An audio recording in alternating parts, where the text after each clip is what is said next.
अस्सलामु अलैकुम वरहमतुल्लाहि वबरकातुहू। औज़ुबिल्लाहि मिनश्शैतानिर्रजीम, बिस्मिल्लाहिर्रहमानिर्रहीम।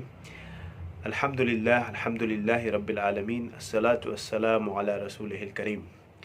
इंशाअल्लाह आज हम लोग 16वां पारा जो है इंशाअल्लाह शुरू करेंगे।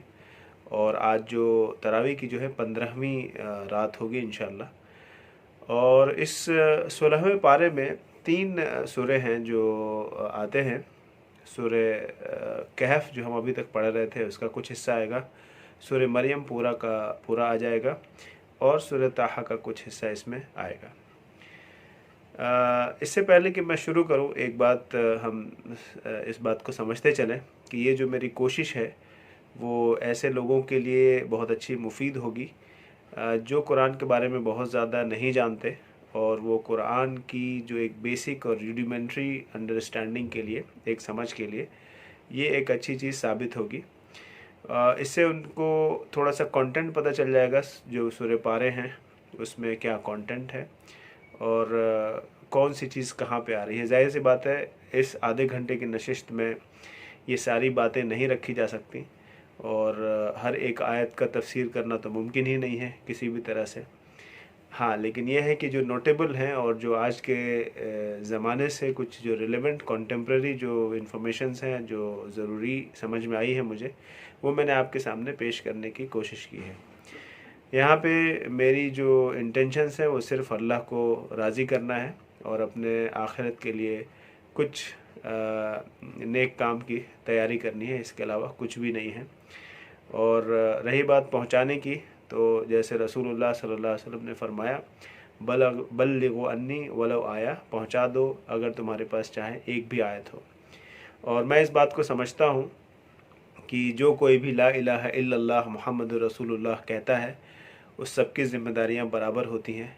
और ऐसा कुछ नहीं है कि जो लोग दीनी इल्म हासिल करें उनके ऊपर ज़िम्मेदारियाँ ज़्यादा हैं या कम हैं, और जो लोग दुनियावी इल्म हासिल करें, जो दीन का इल्म हासिल ना कर सकें, वो ये समझें कि हमारे ऊपर ज़िम्मेदारी कम है। मैं समझता हूँ मेरे ऊपर भी उतनी ही ज़िम्मेदारी है जितना कि किसी हाफिज़ पे, आलिम पे, मुफ्ती पे।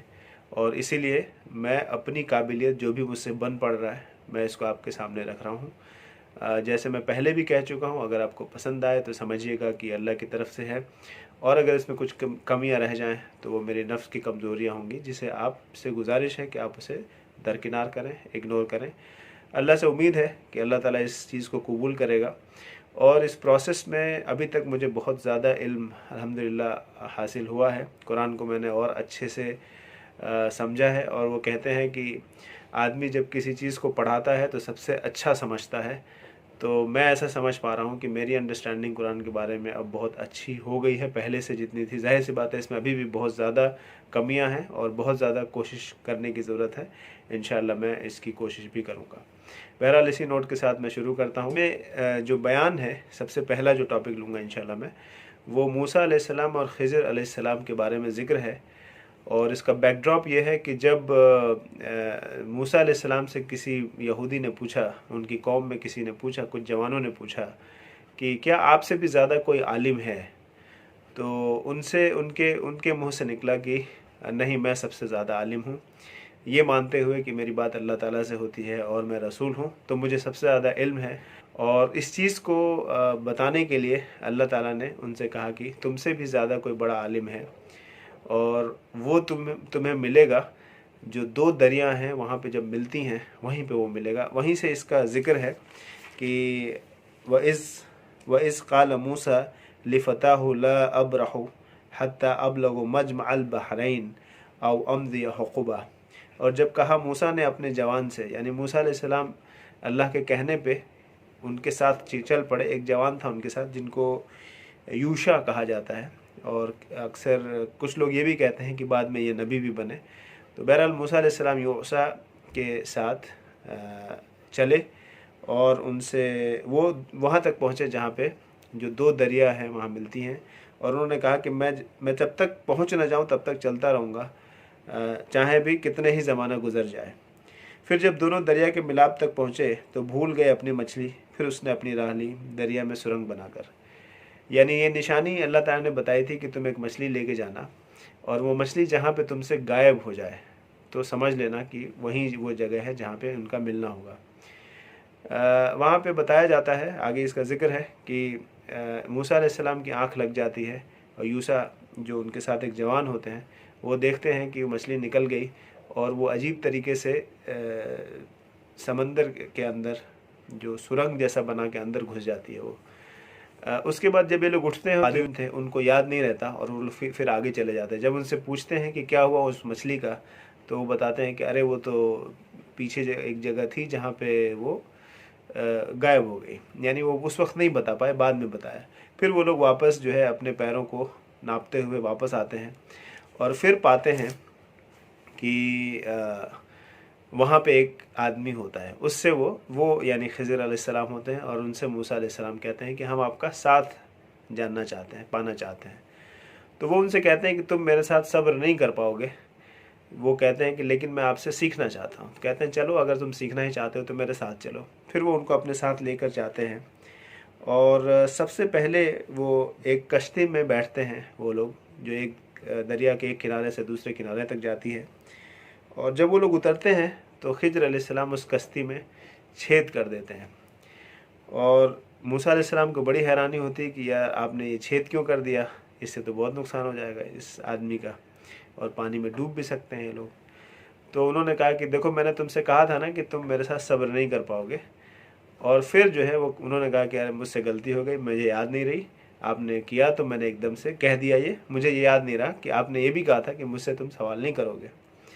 उसके बाद फिर वहाँ से वो लोग चले। वहाँ पे एक लड़का था जिसका कत्ल कर दिया खिज़र अलैहिस्सलाम ने, और उसने ऐसी कोई गलती भी नहीं की थी, बस उन्होंने कत्ल कर दिया। तो मूसा अलैहिस्सलाम को फिर बहुत ज़्यादा हैरानी हुई और उन्होंने कहा कि ये क्या किया आपने इनका कत्ल, एक बच्चे का कत्ल कर दिया, एक मासूम का कत्ल कर दिया। तो उन्होंने कहा देखो, मैंने तुमसे कहा था कि तुम मेरे साथ सब्र नहीं कर पाओगे। तो फिर उन्होंने माफ़ी मांगी कि मैं माफ़ी चाहता हूँ और फिर उन्होंने उनसे सवाल नहीं किया। फिर वो आगे चले और वहाँ पे एक दीवार थी, एक गांव था और गांव में इन्होंने उम्मीद की थी कि वहाँ पे इन्हें मेहमान नवाजी मिलेगी, लेकिन उन्हें कोई मेहमान नवाजी नहीं मिलती। और कहीं ना कहीं इस पर मूसा अलैहिस्सलाम को गुस्सा भी आता है कि यानी हमें किसी ने पूछा भी नहीं। और फिर वहाँ पे एक टेढ़ी दीवार होती है जो गिरा ही चाहती है, ऐसा लगता है अब गिर जाएगी। उसको जो है खिज़र अलैहिस्सलाम उसको सीधा कर देते हैं। तो मूसा अलैहिस्सलाम को समझ नहीं आता कि एक तो इन्होंने कुछ ख़ास खिदमत नहीं की और ऊपर से इन्होंने उनके ऊपर एहसान किया। यानी जिन लोगों ने इनके ऊपर एहसान किया उन्हें तो किसी को मार दिया, किसी के बोट में छेद कर दी, और जिसने एहसान नहीं किया, बल्कि गुस्सा आना चाहिए कि इन्होंने हमारी खिदमत नहीं की या हमें कुछ खाने पीने को नहीं पूछा, उनके यहाँ एहसान कर रहे हैं। तो उन्होंने कहा बस अब हो चुका, अब तुम हमारे साथ नहीं चल पाओगे। फिर उन्होंने कहा कि अच्छा चलो मैं बता देता हूँ वो सारी चीज़ें जो इससे पहले हो चुकी हैं, यानी ये जो अमल हुए थे। तो फिर वो बताते हैं कि कश्ती में मैंने इसलिए छेद किया था क्योंकि मुझे मालूम था। अब ये बात आई मालूम की। जैसे ही आप कॉन्टेक्स्ट समझते हैं फिर आप उसका मतलब समझते हैं। तो खिज़र अलैहिस्सलाम वो कॉन्टेक्स्ट समझ रहे थे, मूसा अलैहिस्सलाम वो कॉन्टेक्स्ट नहीं समझ रहे थे। और यही चीज़ आएगा अल्लाह का इल्म और इंसान का इल्म, कि किस तरह से अल्लाह किसी चीज़ का इल्म जो है वो comprehensive 360 degree, not just in dimensions, in 3 dimensions, आगे पीछे सबको जानता है और उस हिसाब से फैसले लेता है। तो वो इल्म और एक आदमी जिसे कुछ नहीं पता, बस इतना ही आगे दिख रहा है, उसके इल्म में बहुत फ़र्क होगा। जो सिर्फ ज़ाहिरी एतबार से देख रहा है और जो ज़ाहिर बातनी और आगे हर कुछ देख रहा है, वो बेहतर है कि ज़्यादा अच्छे से समझ सकता है। तो यहाँ पे अल्लाह का जो इल्म है उसकी एक छोटा सा इशारा दिया गया है कि किस तरह से जो अल्लाह का इल्म है वो इंसानों के इल्म से किस कदर ज़्यादा है। और अल्लाह ने वो इल्म, यानी आगे क्या होगा इसका कुछ इल्म खिज़र अलैहिस्सलाम को दे रखा था। और इसलिए खिज़र अलैहिस्सलाम कहते हैं कि देखो, मैंने जो बोट थी उसमें छेद इसलिए कर दिया क्योंकि ये बोट के दूसरी तरफ, यानी नदी के दूसरी तरफ एक जालिम बादशाह है, वो लोगों के नाव जो है वो छीन लेता है। और ये बेचारा गरीब आदमी है, मेहनत करके काम करता है, तो इसकी बोट छिन जाती है। चूँकि मैंने छेद कर दिया तो अब वो, चूँकि इसमें कमी आ गई इस नाव में, अब वो बादशाह जो है ये नाव नहीं लेगा। मूसा अलैहिस्सलाम को बात समझ में आई और हमें भी समझ में आ रही है अब। फिर जो है उन्होंने कहा कि वो जो एक लड़का था जिसको मैंने मार दिया, उसके एक माँ बाप थे और वो बहुत ही मोमिन माँ बाप हैं। लेकिन ये लड़का बहुत बदमाश निकलेगा और ये अपने माँ बाप का जीना मुश्किल कर देता, इसलिए मैंने इसे मार दिया और अल्लाह ताला इन दोनों को इनसे बेहतर बेटा देगा जो इनका फर्माबरदार होगा। फिर तीसरे के बारे में बताया कि जो जिस गांव में जहाँ गए थे हमारी कोई खिदमत नहीं हुई और जो दीवार गिरा दिया मैंने, वो दीवार इसलिए मैंने सीधा कर दिया क्योंकि उसमें 2 यतीम बच्चे रहते थे, और अगर वो दीवार गिर जाती तो उसके नीचे एक ख़जाना है जो लोगों को मिल जाता और ये बच्चे उससे महरूम हो जाते। अब जब ये बड़े हो जाएंगे तो अपना खजाना उसमें से पालेंगे, अगर ऐसा मैं नहीं करता तो ये खजाना उनको नहीं मिलता। और फिर वो कहते हैं कि अब मेरा तुम्हारा आगे का कोई चलना फिरना नहीं है, अब हम और तुम अलग हो जाते हैं। कि अल्लाह की जो ज़ात है, जो अवेयरनेस है अल्लाह की, जो अल्लाह का इल्म है, वो बहुत ज़्यादा है, उसका अहाता हम नहीं कर सकते। और इसलिए जो कुछ भी अल्लाह करता है हमारे साथ ज़ाहिरी तौर से हो सकता है वो बहुत बुरा हो रहा है या ज़ाहिरी तौर से बहुत अच्छा हो रहा है, लेकिन अल्लाह जानता है कि उसमें क्या खैर है। यानी अल्लाह ताला कोई काम गलत नहीं करते, लेकिन वो हमें ज़ाहिरी एतबार से हो सकता है कि लगे बहुत अच्छा हुआ और ज़ाहिरी एतबार से बहुत ख़राब लगता है लगे। और इसी को अल्लाह ताला एक जगह और कह चुके हैं, वह आसा अन तकरहू शैअन व हुवा खैरुल लकुम, हो सकता है तुम किसी चीज़ से कराहियत करते हो तुम्हारे लिए बेहतरीन हो। व आसा अन तुहिब्बु शैअन व हुवा शर्रुल लकुम, और हो सकता है कि तुम किसी चीज़ से बहुत मोहब्बत करते हो, पसंद करते हो और तुम्हारे लिए बुरी हो। वल्लाहु आलमु व अंतुम ला तालमून, अल्लाह जानता है और तुम नहीं जानते। तो बहरहाल ये एक पहला डिस्कशन आया। लोग पूछते हैं जुल्करनैन के बारे में, तो जुल्करनैन जैसे कि नाम से समझ में आ रहा है, जुल यानी का, करनैन यानी 2 किनारों का, 2 किनारों वाला। तो कहीं ना कहीं ये नाम के बजाय उनका असल नाम नहीं बल्कि उनका एक लक़ब है जुल्करनैन, यानी 2 किनारों, यानी दुनिया के 2 किनारों पे फतह करने वाला या 2 किनारों वाला, ये मतलब होगा जुल्करनैन। जुल्किफ्ल, किफ्ल वाला, जुल्करनैन, करनैन यानी 2 शहर ईस्ट वेस्ट, वो वाला। तो अक्सर उलमा कहते हैं कि ये शायद सिकंदर आज़म के बारे में ये एक पूरा डिस्कशन है, लेकिन बहरहाल जिस तरह से रोमन्स ने सिकंदर को पेश किया है, जो इमेज बनाई है वो कम्प्लीटली डिफरेंट है। लेकिन हो सकता है कि वो एक नबी रहे हों और वो बहुत पुरानी बात है, तो इसलिए ये इस बात की गुमान की जा सकती है। वो पहले वेस्ट जाते हैं, पश्चिम, और वहाँ पे देखते हैं कि एक बस्ती है, लोग रहते हैं वहाँ पे, उन पे वो फतह पाते हैं। और एक उसमें एक ज़िक्र आता है कि वो ऐसी जगह पहुँचते हैं जहाँ पे सूरज डूब जाता है। हत्ता इज़ा बलग मग़रिब शम्स वजदहा तग़रुब फ़ी ऐनिन हमीअतिन व वजद इंदक़ा कौमन, और यहाँ तक कि जब पहुँचा वो सूरज डूबने की जगह, पाया कि वो डूबता है एक दलदल की ज़मीन में। ऐसा लगता है कि एक दलदल में वो धंसा जा रहा है सूरज। तो इसको कई बार, इस आयत को उठा के लोग कहते हैं देखो कुरान में ये लिखा है कि कुरान जो है दलदल में धंस रहा है। कुरान दलदल में थोड़े धंस रहा है। तो असल बात यह है कि जिस तरह से कई जगह हमने देखे हैं, कई जगह जो टूरिस्ट प्लेसेस पे हम जाते हैं तो वहाँ पे एक सनसेट पॉइंट होता है और कहीं पे सनराइज़ पॉइंट होता है। ऐसी जगह जहाँ से सनराइज़ बहुत अच्छी दिखे या सनसेट अच्छा दिखे, उसको एक सनसेट पॉइंट बना लेते हैं। उसी तरह का जिक्र है कि एक ऐसी जगह जो जहाँ पे सूरज डूबता हुआ दिखता था, तो वो ऐसा लगता था जैसे कि वो पानी में गिरा जा रहा है, दलदल में गिरा जा रहा है। और कभी हम समंदर के किनारे जाएं और देखें सूरज को डूबते हुए, तो बिल्कुल लगता है समंदर के अंदर डूब रहा है। तो ये एक एक्सप्लेनेशन है। इसका मतलब ये नहीं समझा जा सकता कि वो बेशक दलदल में ही घुस के, यहाँ पे कुरान ये कह रहा है। तो जुल्करनैन अलैहिस्सलाम पहले पश्चिम जाते हैं, वहाँ पे जीतते हैं। जब पूरब जाते हैं तो वहाँ पे देखते हैं कि ऐसे लोग रहते हैं जिनके ऊपर सूरज के अलावा कोई साया नहीं। तो बहरहाल जो जुल्करनैन है वो दोनों पे फतह याब होते हैं, ईस्ट और वेस्ट, इसीलिए जुल्करनैन कहा गया उन्हें। और फिर वो एक जगह जाते हैं जो 2 पहाड़ों के बीच में एक जगह होती है, और वहाँ के लोगों से जब मिलते हैं तो पाते हैं कि इस पहाड़ के दूसरी तरफ, परले तरफ एक कौम रहती है, याजूज व माजूज, और वो इन्हें बहुत परेशान करती है। तो ये लोग कहते हैं चाहो तो आप हमसे इसका पैसा ले लो, इसका अजर ले लो और जिज़िया ले लो, लेकिन आप जो है हमारे लिए कि यहाँ पे दीवार बना दो ताकि ये जो याजूज व माजूज हैं ये हमें परेशान ना करें। तो जुल्करनैन कहते हैं कि तुम जितने लोहे की चीज़ें हैं वो लेके आओ, और फिर लोहे से एक दीवार बनाते हैं और फिर उसमें तांबा भर देते हैं, जिससे कि वो हमेशा के लिए बंद हो जाता है। रही बात याजूज और माजूज की पोजीशन के बारे में, या वो दीवार कहाँ पे है, कुछ लोग ये कहते हैं कि पूरी दुनिया तो देख ली, हमें तो ऐसी कोई चीज़ दिखी नहीं। तो बहरहाल हम ये समझ लें कि जो दुनिया है वो सिर्फ 30% है और जो समंदर है वो 70% है। और बहुत सी चीज़ें हमें समंदर के अंदर अभी नहीं पता। हो सकता है कि वो जो जगह हो वो ऐसी जगह हो जो समंदर में गर्क हो गई हो। बहुत से ऐसे शहर हैं, अटलांटिक, और बहुत सारे शहर के बारे में पता चला है। गुजरात के पास एक शहर है, वो डूब गया बिल्कुल। एंशियंट सिटी के नाम से बहुत मशहूर था वो। और चूँकि बहुत सारे शहर जो समंदर के किनारे अक्सर बसते थे पानी की वजह से और मछलियों की वजह से, तो कोई बड़ी बात नहीं है कि वो शहर जो है समंदर में कभी डूब गया हो या किसी और जगह हो। और ज़रूर ये कहना कि चूँकि हम पूरी दुनिया देख चुके हैं, कोई ऐसी जगह नहीं मिली, तो ये हम ये समझें कि हम अभी तक पूरी दुनिया को भी सच में पूरी तरह से एक्सप्लोर नहीं कर पाए हैं।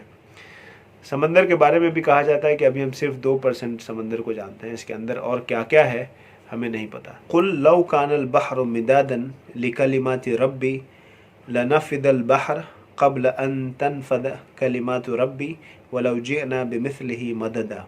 तू कह, अगर दरिया एक स्याही बन जाए, समंदर अगर स्याही बन जाए कि लिख मेरे रब की बातें, बेशक समंदर खर्च हो जाएगा उसका पानी, और अभी पूरी नहीं हो पाएगी मेरे रब की बातें, और अगर चाहे तो दूसरा भी लाए वैसा ही कोई समंदर मदद को। यानी अल्लाह की जब हम बातें लिखना चाहेंगे तो हम समंदर जो है कम पड़ जाएगा अगर उसको हम स्याही की तरह से इस्तेमाल करें। तो कह, मैं भी एक आदमी हूँ जैसे कि तुम, बस हुक्म आता है मुझको कि माबूद है तुम्हारा एक माबूद, से फिर जिसको उम्मीद हो मिलने की अपने रब से, सो वो करे कुछ नेक काम और शरीक ना करे अपने रब की बंदगी में किसी को। उसके बाद सूरह मरियम का ज़िक्र है। सूरह मरियम जिसमें पहले ज़करिया अलैहिस्सलाम का ज़िक्र होता है, फिर मरियम अलैहिस्सलाम के बयान है, फिर इब्राहीम अलैहिस्सलाम, फिर जन्नत और जहन्नम, इसके ऊपर पूरी मुश्तमिल ये सूरह है। सबसे पहले इसमें ज़करिया अलैहिस्सलाम की एक दुआ करते हैं अपने रब से, काफ हा या आइन सौद, ज़िक्र रहमत रब्बिका अब्दहु ज़करिया इज़ नादा रब्बुहु निदाअन खफिया।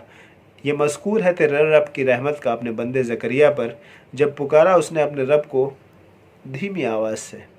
क़ाल रब्बी इन्नी वहनल अज़्मु मिन्नी वस्तअल अर्रासु शैबा। बोला, ए मेरे रब, बूढ़ी हो गई हैं मेरी हड्डियाँ और शोला निकला सर से बुढ़ापे का। वलम अकुन बिदुआई का रब्बी शकिया, और तुझसे मांग करके मैं कभी भी महरूम नहीं रहा। व इन्नी खिफ्तुल मवाली मिन वराई व कानत अमराती आकिरन फ़हबली मिन लदुनका वलिया, और मैं डरता हूँ अपने भाई बंदों से अपने पीछे, और औरत मेरी बाँझ है, सो बख्श मुझको अपने पास से एक लड़का जो मेरी जगह बैठे और याकूब की औलाद की जगह बैठे, कि इसकी कोई निशानी दीजिए। तो अल्लाह ताला कहते हैं कि तुम 3 दिन तक किसी से बात नहीं कर पाओगे, हालांकि तुम्हें कोई बीमारी नहीं होगी। ये निशानी होगी कि तुम्हें एक बेटा होगा जिसका नाम याहिया होगा। उसके बाद मरियम अलैहिस्सलाम का तज़किरा है। अहलिहा मकानन शर्किया, पूरब के मकान की तरफ जाती हैं वो, और वहाँ पे एक फ़रिश्ता आता है। फ़रिश्ता यानी जिब्रील अलैहिस्सलाम आते हैं, और वो एक बहुत ही खूबसूरत इंसान की शक्ल में आते हैं, और उनको देख के मरियम अलैहिस्सलाम डर जाती हैं, और वो कहती हैं कि मैं तुमसे अल्लाह की पनाह मांगती हूँ, और तुम अगर अल्लाह से डरते हो तो तुम यहाँ से चले जाओ। जैसे कि कोई भी एक पाक औरत जो कहे, उन्होंने कहा, डर भी गई, और उन्होंने फिर जिब्रील अलैहिस्सलाम ने कहा कि मैं तो असल में तुम्हारे रब की तरफ से आया हूँ तुम्हें खुशखबरी देने कि तुम्हें एक बेटा होगा। और वो हैरान होकर कहती हैं कि ये कैसे हो सकता है कि मेरा कोई बेटा हो, जबकि मुझे आज तक किसी ने छुआ भी नहीं है और मैं बद किरदार भी नहीं हूँ। यानी आप समझ सकते हैं इसका मतलब। और उसके बाद जो है अल्लाह ताला कहते हैं, उसके बाद जिब्रील अलैहिस्सलाम कहते हैं कि ये ऐसा ही है। काल रब्बुका हुवा अलैहि हईन, फरमाया तेरे रब ने कि वो मुझ पर आसान है, और उसको हम बनाना चाहते हैं लोगों के लिए निशानी, अपनी मेहरबानी अपनी तरफ से, और ये काम मुकर्रर होके रह चुका है, यानी ये होके रहेगा। दिस इज़ कुज़ियल अम्र, फाइनल डिसीजन। फिर पेट में लिया उसको, फिर यकसू ही उसको लेकर एक बईद मकान में फिर ले आया उसको दर्द ज़र एक खजूर की जड़ में। बोली किस तरह मैं मर चुकती इससे पहले, या और हो जाती भूली बसरी। नस्यम मनसिया, ये एक अक्सर लफ्ज़ सुना होगा आपने, यानी मैं बिल्कुल ही बर्बाद हो जाती, भूली बिसरी कोई चीज़ हो जाती कि मुझे कोई जानता भी नहीं, काश कि ऐसा होता। बस आवाज़ दी हमने उसको, गमगीन मत हो, कर दिया तेरे रब ने तेरे नीचे एक चश्मा, और हिला अपनी तरफ खजूर की जड़, उससे गिरेंगे तुझ पर पक्की खजूरें। उसे खा पी और अल्लाह का शुक्र अदा कर। उसके बाद फिर जब मरियम अलैहिस्सलाम अपने बच्चे को लेके, यानी ईसा अलैहिस्सलाम को लेके, और जब अपने लोगों की तरफ जाती हैं तो लोग कहते हैं कि ए मरियम तूने ये चीज़ क्या की तूफ़ान, ए बहन हारून की, न था तेरा बाप बुरा आदमी और न थी तेरी माँ बदकार। फिर मरियम अलैहिस्सलाम ने कहा, हाथ से बतलाया उस लड़के की तरफ, यानी उससे इशारा किया कि इससे पूछ ले, यानी ईसा अलैहिस्सलाम से, एक बच्चे से। वो लोग बोले क्यों कर हम इससे बात करें, इस शख्स से कि वो है गोद में एक लड़का। फिर वो लड़का बोला, और ये मौजज़ा है, यानी ईसा अलैहिस्सलाम फिर अपने पालने से माँ की गोद में से बोल रहे हैं, जिनकी अभी पैदाइश हुई है। काला इन्नी अब्दुल्लाह, बोले मैं बंदा हूँ अल्लाह का। व आतानी अल किताब व जअलनी नबिया, मुझको उसने दी किताब और मुझको उसने बनाया नबी। व जअलनी मुबारकन ऐनमा कुंत, और बनाया मुझको बरकत वाला जिस जगह मैं हूँ। व औसानी बिस सलात व ज़कात व मा दुमत हय्या, और ताकीद की मुझको नमाज की और ज़कात की जब तक मैं रहूँ ज़िंदा। और सलाम है मुझ पर जिस दिन मैं पैदा हुआ और जिस दिन मैं मरूँ और जिस दिन उठ खड़ा हूँ ज़िंदा होकर। ज़ालिका ईसा इब्न मरियम, यानी ये है इंट्रोडक्शन ईसा अलैहिस्सलाम का। ज़ालिका ईसा इब्न मरियम, ये है ईसा मरियम का बेटा। कौल अल हक़ अल्लज़ी फ़ीही यमतरून, सच्ची बात जिसमें तुम लोग झगड़ते हो। यानी ये यहूदी और ईसाई जो झगड़ते हैं जिस बात पे कि, यानी कोई कहता है वो झूठे हैं, कोई कहता है वो ख़ुद अल्लाह है, यानी इस तरह के नौज़ुबिल्लाह जो बहुत बड़ी बड़ी बातें कह जाते हैं, वो उसके बारे में अल्लाह ताला फरमाते हैं ये है ईसा की हकीकत, ये है मरियम और ईसा अलैहिस्सलाम की हकीकत। और फिर आगे जिक्र आता है कि जो उनके गलत अकीदे हैं उनकी मुनाफिक है और आयत आते हैं। बाद इब्राहीम अलैहिस्सलाम का वाक़या आता है, और पहली बार इसमें डिस्कशन हो रहा है इब्राहीम अलैहिस्सलाम के सिलसिले में। उनके अपने बाप से जो डिस्कशन हुए थे, और जब कहा अपने बाप को, ऐ मेरे बाप, क्यों पूछता है उसको जो ना सुने और ना देखे और ना काम कोई आए तेरे कुछ। ऐ मेरे बाप, मुझको आई है खबर एक चीज़ की जो तुझको नहीं आई, सो मेरी राह चल, दिखला दो तुझे सीधी राह। ऐ बाप मेरे मत पूछ इस शैतान को, बेशक शैतान है रहमान का नाफरमान। ऐ बाप मेरे, मैं डरता हूँ कहीं आ लगे तुझको एक आफत रहमान की, फिर तो हो जाए शैतान का साथी। फिर वो बोला, यानी उनके वालिद बोले, वो बोला क्या तू फिरा हुआ है मेरे ठाकुरों से, यानी मेरे ये जो जिनकी मैं इबादत करता हूँ, जो मूर्तियाँ हैं, उनसे क्या तू फिरा हुआ है। ऐ इब्राहिम, अगर तू बाज ना आएगा तो मैं तुझको संसार करूँगा, और दूर हो जा मेरे पास से एक मुद्दत तक। उसके बाद ज़िक्र है हारून अलैहिस्सलाम का, फिर इस्माइल अलैहिस्सलाम का ज़िक्र है कि और ज़िक्र कर किताब में इस्माइल का, वो था वादे का सच्चा और था रसूल नबी, और हुक्म करता था अपने घर वालों को नमाज और ज़कात, और था अपने रब के यहाँ पसंदीदा। और फिर ज़िक्र की बात आ रही, वस्कुर फिल किताब इदरीस, और इस तरह से ज़िक्र करो इदरीस अलैहिस्सलाम का, वो था सच्चा नबी और उठा लिया हमने उसको एक ऊँचे मकान पर।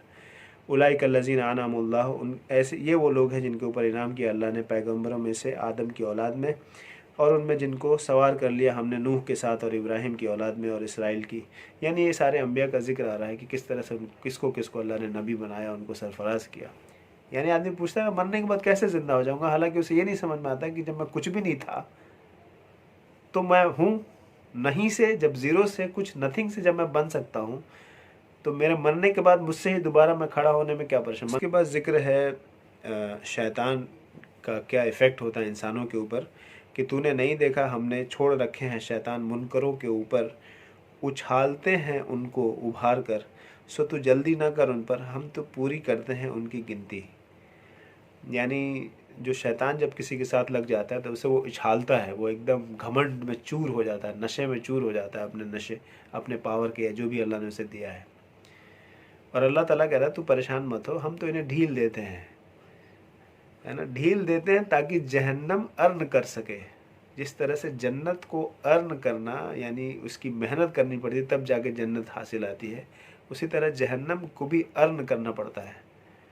तो जब उसको ढील दी जाती है वो अपनी बुराइयों में फिर बढ़ता जाता है, बढ़ता जाता है, बढ़ता जाता है, इस हद तक कि वो अपने लिए एक तरह से जहन्नम फ़र्ज कर लेता है। बिस्मिल्लाहिर्रहमानिर्रहीम, ताहा मा अंज़लना अलैकल कुरान लितश्का, कुरान इस वास्ते नहीं उतरा कि हम तुझ पर मेहनत में भारी मेहनत डालें। इल्ला तज़किरतन लिमन यख्शा, मगर एक नसीहत है उस वास्ते जो डरता है। उतारा हुआ है उसका जिसने बनाई ज़मीन और आसमान ऊँचे, वो बड़ा मेहरबान अर्श पर कायम हुआ। उसी का है जो कुछ है आसमान में और ज़मीन में, और दोनों के दरमियान और नीचे है गीली ज़मीन। और अगर तू बात कहे पुकार कर तो उसको ख़बर हो, या छुप कर तो भी वो उससे कुछ छुपा हुआ नहीं है। उसके बाद अल्लाह ताला ज़िक्र करते हैं मूसा अलैहिस्सलाम का कि वो आग देखता है जब अपने फैमिली के साथ, परिवार के साथ जा रहे होते हैं, तो वो एक आग देखते हैं। फिर आग देखकर वहाँ पहुँचते हैं कि अपने बच्चों के लिए, फैमिली के लिए कुछ आग लेकर आएँ जो ठंड में उन्हें राहत दे। जब वो जाते हैं आग के करीब तो उन्हें आवाज़ आती है, और वहाँ पे अल्लाह ताला अपने बारे में ज़िक्र करते हैं, कहते हैं मैं जो हूँ, इन्ननी अनल्लाह, मैं जो हूँ अल्लाह हूँ। अब सोचिए ये बात, ला इलाहा इल्ला, कोई नहीं सिवाय मेरे, अना फ़अबुदूनी, मेरे अलावा कोई नहीं है तो मेरी बंदगी करो। व अक़िमिस्सलात लिज़्ज़िक्री, और नमाज कायम रखो मेरी याद में। इन्नस्साअत आतियतुन अकादु अख़फ़ीहा लितुज्ज़ा कुल्लु नफ्सिन बिमा तसआ, मैं मख्फ़ी रखना चाहता हूँ उसको जो क़यामत का दिन है, बेशक आने वाली है, ताकि बदला दूँ हर शख्स का जो उसने कमाया है। सो कह, तुझको ना रोक दे उससे शख्स ने जो यकीन नहीं रखता उसका और पीछे पड़ा रहा अपने मज़ों के, फिर तू भी पटका जाए। और ये क्या है तेरी दाहिने हाथ में, ए मूसा? मूसा इस्लाम से पूछते हैं अल्लाह ताला, ये हाथ में क्या है तुम्हारे? कहते हैं ये तो असा है, डंडा है, मैं इससे भेड़ बकरियाँ चराता हूँ, और कोई सामान होती है पत्ते तोड़ लेता हूँ, और अगर कोई मुश्किल आती है तो इसे अपनी हिफाजत कर लेता हूँ। काला अलकिहा या मूसा, फरमाया डाल दे इसको या मूसा। सो उसको डाल दिया, फिर उस वक्त वो एक सांप बन गया, डरता हुआ, दौड़ता हुआ। फरमाया पकड़ ले उसको और मत डर, हम अभी फिर कर देंगे इसको पहली हालत पर। यहाँ पे अल्लाह ताला एक और एहसान का जिक्र करते हैं। वो मूसा अलैहिस्सलाम की जब वो बहुत छोटे थे, उनकी माँ का वाक़या बयान करते हैं कि और एहसान किया था हमने तुझ पर एक बार और भी, कि जब हुक्म भेजा हमने तेरी माँ को, जो आगे सुनाते हैं कि डाल उसको संदूक में, फिर उसको डाल दिया दरिया में, फिर दरिया उसको ले डाले किनारे पर, उठा ले उसको एक दुश्मन मेरा और उसका। और डाल दी मैंने तुझ पर मोहब्बत अपनी तरफ से, ताकि परवरिश पाए तू मेरी आँख के सामने। और जब चलने लगी तेरी बहन और कहने लगी मैं बताऊँ तुमको ऐसा शख्स जो इसको पाले, फिर पहुँचा दिया हमने तुझको तेरी माँ के पास, ठंडी उसकी आँख और गम न खाए। सो कह उससे बात नरम, शायद वो सोचे या डरे। इज़हबा इला फ़िरऔन इन्नहु तग़ा, कि जाओ फ़िरौन की तरफ, उसने बहुत सर उठाया। और कह उससे बात नरम, शायद वो सोचे या डरे। बोला ए रब हम डरते हैं कि कहीं भपक पड़े हम पर या जोश में आ जाए। फरमाया न डरो, मैं साथ हूँ तुम्हारे, और सुनता हूँ और देखता हूँ। यानी इसके बाद जो ज़िक्र है आगे कि किस तरह से वो फ़िरौन के पास जाते हैं, अपनी निशानियां दिखाते हैं, और जो उसके मलाह हैं, जो सरदारान हैं, वो ये कहते हैं कि अच्छा ये तो बहुत बड़ा आलिम है, जो जादूगर है, जानने वाला जादूगर है, तो ये जादू से तुम्हारी गद्दी छीनने आया है। तो ठीक है, हम जो है इससे भी बड़े जादूगर बुलाते हैं और इसका कंपटीशन कराते हैं। फिर वो कंपटीशन होता है, उसमें वो जादूगर अपने पहले फेंकते हैं पासा, फिर मूसा अलैहिस्सलाम फेंकते हैं, फिर वो मूसा अलैहिस्सलाम का जो असा है वो उनके सांपों को खाने लगता है। ये देखकर जादूगर समझ जाते हैं कि ये कोई जादू नहीं है बल्कि एक मौजज़ा है। फिर वो मूसा अलैहिस्सलाम से हार मानकर ये कहते हैं कि हम ईमान लाए मूसा अलैहिस्सलाम पे और उनके हारून अलैहिस्सलाम और उनके रब पे। और फिर फ़िरौन कहता है कि अच्छा बगैर मुझसे पूछे मैं तुम्हें सज़ा दूंगा और तुम्हारे हाथ और पैर अलग अलग साइड से, जो सज़ा होती थी, इधर का हाथ और इधर का पैर काट के तुम्हें छोड़ दूंगा। तो फिर उसके बाद डिस्कशन है कि समंदर पार कराया हमने तुम्हें, यानी असा से जब उन्होंने असा मारा दरिया पे तो समंदर फैल गया, पहाड़ की तरफ से किनारे हो गए और उसमें से वो पार कर गया और फ़िरौन और उसके लश्कर को उसमें डुबो दिया। इसका पूरा जिक्र है लंबा सा इसमें। और उसके बाद फिर जिक्र है किस तरह से जब ये लोग वहाँ से छूट गए तो फिर एक सामरी जो जादूगर था उसने जो है लोगों से गहने उठा के और एक बछड़ा बनाया और उस बछड़े में कुछ मिट्टी डाली जिससे कि उसमें से आवाज़ निकलने लगी। वो कहने लगे कि यही तुम्हारे असल खुदा है, अल्लाह है। और फिर उनकी इबादत में उन्हें डाल दिया, इसका जिक्र है। और जब मूसा अलैहिस्सलाम आए उन्होंने हारून अलैहिस्सलाम का दाढ़ी पकड़ा और कहा कि कहाँ हो तुम, और उन्होंने कहा कि मैं बहुत कमज़ोर था, मैं इस लायक नहीं था कि रोकता, और मुझे इस बात का डर था कि ये लोग मिल के मुझे ही मार डालेंगे। और फिर जो है मूसा अलैहिस्सलाम जो है उस बुत को तोड़ते हैं और सामरी को ये सज़ा देते हैं कि तुम जो है यहाँ से निकल जाओ और कोई भी आदमी इससे बात नहीं करेगा, और फिर वो इसी हाल में मर जाता है। उसके साथ साथ ये भी कहा, फरमाया उतर यहाँ से, दोनों इकट्ठे रहो एक दूसरे के दुश्मन, यानी इंसान और इब्लीस शैतान। फिर अगर पहुँचे तुमको मेरी तरफ से हिदायत, फिर जो चला मेरी बतलाई राह पर, सो वो न बहकेगा और न वो तकलीफ़ में पड़ेगा, और जिसने मुंह फेरा मेरी याद से तो उसके मिलेगी सज़ा। और लाएंगे हम उसको क़यामत के दिन, वनहशुरुहु यौमल क़ियामति आमा, और लाएंगे हम उसको क़यामत के दिन अंधा। क़ाल रब्बी लिमा हशरतनी आमा वक़द कुन्तु बसीरा, वो कहेगा ए रब क्यों उठाया मुझको अंधा जबकि मैं तो देखता था जब ज़मीन पे था। फरमाया कज़ालिका, क़ाल कज़ालिका आततका आयातुना फ़नसीतहा व कज़ालिकल यौम तुनसा, फरमाया यूं ही पहुँचती थी तुझको हमारी आयतें, फिर तूने उनको भुला दिया और इसी तरह से आज हम तुमको भुला देंगे। आप सोचिए कितनी बड़ी बात है। इस कुरान की जो आयतें हैं, जिन लोगों ने भुला रखी हैं इसे, या इग्नोर कर रहे हैं, या कह रहे हैं कि इसकी कोई ज़रूरत नहीं हमें, अल्लाह ताला कह रहे हैं कि हम तुम्हें उस दिन अंधा उठाएंगे। और जब वो पूछेगा कि क्यों अंधा उठाया, मैं तो देख सकता था, मेरी आंखें दुनिया में तो ठीक थी, तो अल्लाह ताला कहेंगे कि तुमने भी तो इसे अंधा कर रखा था, तुम नहीं देखते थे इसके बारे में। तो जिस तरह से तुमने भुला दिया था कुरान को और हमारी निशानियों को, हमारी आयतों को, तो हम भी तुम्हें भुला देते हैं आज। ये आखिरी डिस्कशन था इस बारे में, थोड़ा सा लंबा डिस्कशन है ये। अल्लाह से दुआ है कि कुरान में पॉन्डरिंग यानी गौर फ़िक्र करने की हिदायत दे और ऐसे मौके फ़राहम करे कि हम कुरान को ज़्यादा अच्छे से पढ़ें और समझें। जज़ाकल्लाह खैर। अस्सलामु अलैकुम व रहमतुल्लाहि व बरकातहू।